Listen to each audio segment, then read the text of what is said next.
తెలంగాణలో భిన్న వాతావరణం నమోదవుతోంది. ఓవైపు ఎండలు దంచుకొడుతుంటే మరోవైపు ఈదురుగాలులతో కూడిన వర్షం కురుస్తోంది.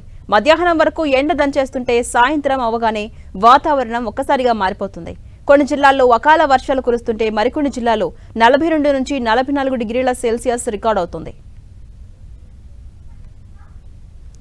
ఇక ద్రోణి ప్రభావంతో మరో 4 రోజుల పాటు ఇదే పరిస్థితి ఉంటుంది అని చెప్తున్న వాతావరణ అధికారిని ధర్మరాజుతో మా ప్రతినిధి రాముడు ఫేస్ టు ఫేస్. రాష్ట్ర వ్యాప్తంగా ఉష్ణోగ్రతలు కొన్ని ప్రాంతాల్లో చాలా ఎక్కువగా ఉంటున్నాయి. అదే తరుణంలో సాయంత్రానికి పలు జిల్లాల్లో వర్షం కురుస్తుంది. ఈ పరిస్థితులు మరో 4 రోజుల పాటు ఉండనున్నాయని హైదరాబాద్ వాతావరణ శాఖ ప్రకటించింది. ప్రధానంగా ఏ విధంగా ఏ ప్రాంతాల్లో ఎండలు ఎక్కువగా ఉండనున్నాయి, ఎక్కడ వర్షాలు కురనున్నాయనే విషయాలను తెలుసుకుందాం. హైదరాబాద్ వాతావరణ శాఖ అధికారి ధర్మరాజు ఉన్నారు.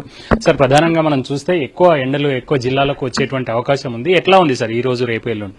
ముఖ్యంగా చూసుకున్నట్లయితే ఉత్తర తెలంగాణ జిల్లాల్లో ఎండ తీవ్రత అనేది అదే స్థాయిలో కొనసాగే అవకాశం అయితే కనిపిస్తుంది. ఈ రోజు కూడా చూసుకున్నట్లయితే సుమారు ఆదిలాబాద్ లో 42.3 డిగ్రీల వరకు కూడా ఎండ తీవ్రత అనేది నమోదైంది.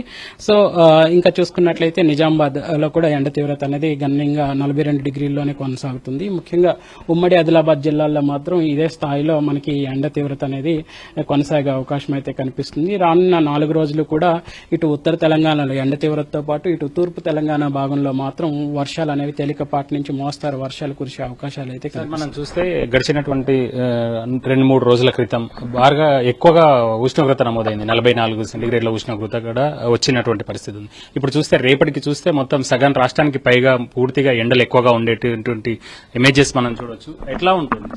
ముఖ్యంగా చూసుకున్నట్లయితే ఉత్తర భారతదేశం చూసుకున్నట్లయితే ఉత్తర తెలంగాణలో మాత్రం ఎండ తీవ్రత గణనీయంగా పెరిగే అవకాశం అయితే కనిపిస్తుంది.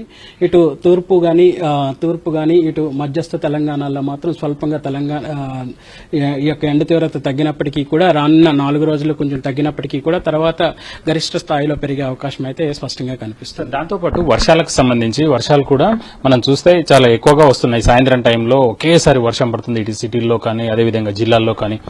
ఇవి ఎట్లా ఉండేటువంటి అవకాశం ఉంది రేపు ఎల్లుండి, ఏ విధంగా కొనసాగుతుంది? ముఖ్యంగా చూసుకున్నట్లయితే ఇటు చూసుకున్నట్లయితే ఎండ తీవ్రత పగటిపూట ఉష్ణ తీవ్రత అధికంగాను అలాగే సాయంత్రం అయ్యేసరికి కొంచెం చల్లటి వాతావరణం అనేది సర్వసాధారణంగా కనిపిస్తూ ఉంటుంది. ముఖ్యంగా స్థానికంగా ఏర్పడేటువంటి కుముల నింబస్ మేఘాలు వల్ల అయితే ఇటువంటి వాతావరణం అనేది నెలకొల్పబడుతుంది. ముఖ్యంగా ఈ సమయాల్లో కనుక చూసుకున్నట్లయితే ఈదురుగాళ్ల ప్రభావం అనేది ఈ యొక్క ఉత్తర తెలంగాణ జిల్లాల్లో ఎక్కువగా ఉండే అవకాశం అయితే కనిపిస్తుంది. సో ఎక్కడైతే ఈదురుగాళ్ల ప్రభావం ఎక్కువగా ఉంటుందో ఆ యొక్క జిల్లాలకు మాత్రం ఈ రోజు ఆరెంజ్ కలర్ కూడా హెచ్చరికలు అనేవి జారీ చేయడం జరిగింది. ముఖ్యంగా తూర్పు తెలంగాణ జిల్లాల్లో మాత్రం ఘనంగా చూసుకున్నట్లయితే ఇటు ఈదురుగాళ్ల ప్రభావం అనేది 40 నుంచి 50 డిగ్రీల వరకు 40 నుంచి 50 కిలోమీటర్ల మేర ఉండే అవకాశం అయితే కనిపిస్తుంది. అలాగే ఉత్తర తెలంగాణలో మాత్రం ఎండ తీవ్రత తారాస్థాయిలోనే కొనసాగే అవకాశం అయితే కనిపిస్తుంది.